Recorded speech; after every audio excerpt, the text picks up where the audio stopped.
Lefebvre, je me tourne de nouveau vers vous. Qu'est-ce qui est le plus compliqué à gérer dans cette situation? C'est plutôt le cortège en lui-même ou bien lorsque le rassemblement se fait plus statique à l'arrivée? Non, je viens de recevoir une information. La problématique qu'on a, c'est qu'on craignait effectivement la constitution de blocs, Black Bloc. En l'occurrence, on n'a pas de constitution. Et ils travaillent par petits groupes disséminés un peu partout en périphérie. On comprend bien, Black Bloc, c'est un groupe mobile. Un groupe d'individus habillés en noir qui se regroupent et qui forment le fameux bloc.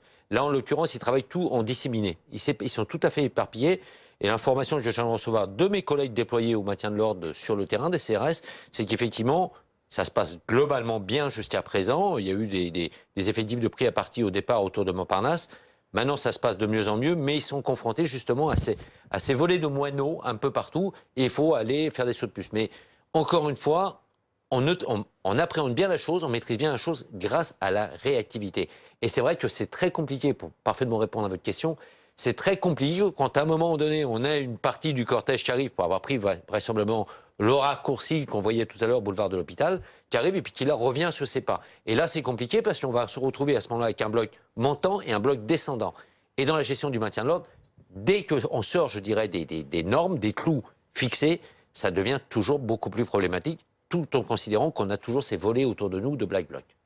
Cet appareil il a avancé et là, on le voit reculer quand même. Ça signifie à dire que nos collègues sur le terrain ont la main sur le maintien de l'ordre. J'insiste bien, ont la main, parce que réactivité, on les fait reculer. Et c'est l'objectif à atteindre. Très clairement, qui n'était pas le cas quelquefois, mais là, il est atteint. Par contre, pour revenir à votre question, comment se fait, on a ratissé et ils ont toujours du matériel. Mais ils sont organisés. J'ai bondi de ça quelques semaines quand j'ai entendu une personne, prétendue porte-parole du ministère de l'Intérieur, la préfecture de police de Paris, dire les Black Blocs, non, il faut arrêter, ils ne sont pas organisés. Mais bien sûr qu'aussi les Black Blocs sont organisés. Ils sont constitués telle une armée. Et moi, ils me font penser, on en parlait ce matin avec Laurent Neumann, ils me font penser malheureusement aux Brigades Rouges, à la bande Abadère, et voire même dans certains cas le théâtre, quand je les vois avec une bonbonne de gaz dans un véhicule hier soir. Deux bonbonnes de gaz.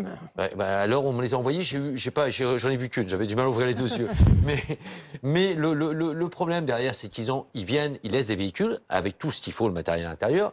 Ils ont des points relais avec des sympathisants sur place. Et vous voyez, là, ça y est, les gendarmes mobiles viennent de reprendre possession ce qui peut servir peut-être de manège.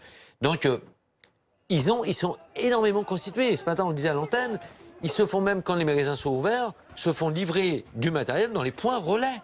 Et ils le récupèrent en passant. Ils le mettent dans les égouts, on le sait. Les Black Blocs, ils sont constitués. Il faut qu'on sorte de dire, ouais, ben bon, ils arrivent. Non, non, non, non. C'est une armée organisée avec même des méthodologies de préparation en la matière. Ils se réalisent à travers l'action. Ben, bien évidemment.